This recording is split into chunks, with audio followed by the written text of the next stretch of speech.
Serge Lama, c'est une histoire de la variété bien française. D'abord une voix forte qu'il hérite de son père, lui-même chanteur d'opérette, un baryton, baptisé le prince charmant de la chanson. Et puis surtout des textes qu'il publie aujourd'hui. Et les textes, eh bien, ça commence à l'âge de 12 ans avec la Ballade du poète, car c'est le texte qui importe d'abord pour Lama, qui se destinait au théâtre et qui avait une passion pour André Gide, jusqu'au moment où il décide de réussir là où son père a échoué, la scène et la chanson. Serge Lama, d'aventure en aventure, Tao Favre. Oui, un petit peu plus ça. Hey! Oh!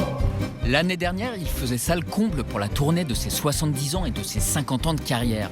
Serge Lama publie cette année l'intégrale de ses chansons, 250 textes où l'on découvre une écriture souvent sombre et mélancolique.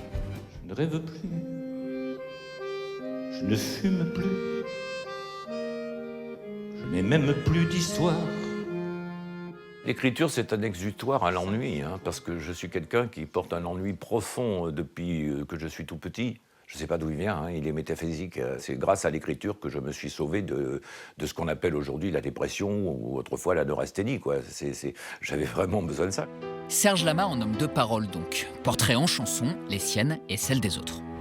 Sous les ongles de Barbara. Barbara, elle était la star du cabaret à l'époque qui s'appelait L'Écluse, où j'ai débuté le 11 février 1964. Et c'est au fond elle qui a décidé de mon sort.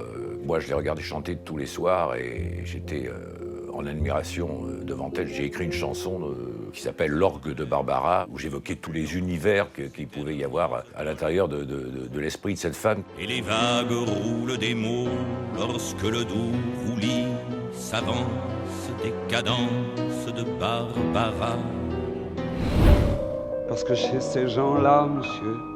Brel écrit comme un peintre, il écrit un petit peu comme ça, avec au couteau, avec des phrases qui partent comme ça. Ces gens-là, c'est des phrases des phrases de peintre. Faut vous dire, monsieur, que chez ces gens-là, on ne cause pas, monsieur. Il va pas dans le détail, il y va à fond, quoi.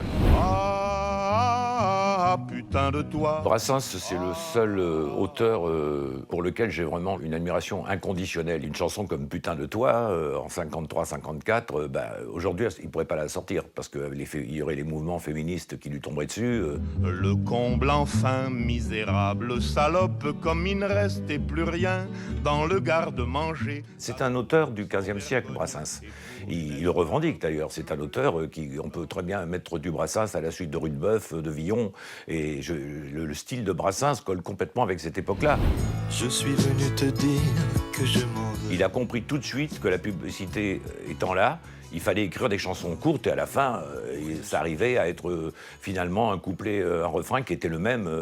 Je suis venu te dire que je m'en vais.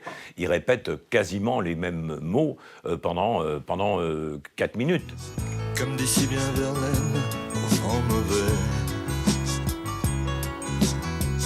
Je suis venu te dire que je m'en vais. Il a compris qu'il fallait écrire court à une époque où les gens n'avaient plus le sens de la concentration. Ils n'écoutaient plus comme par le passé, quoi. On s'aperçoit que de partir, ça sert à rien.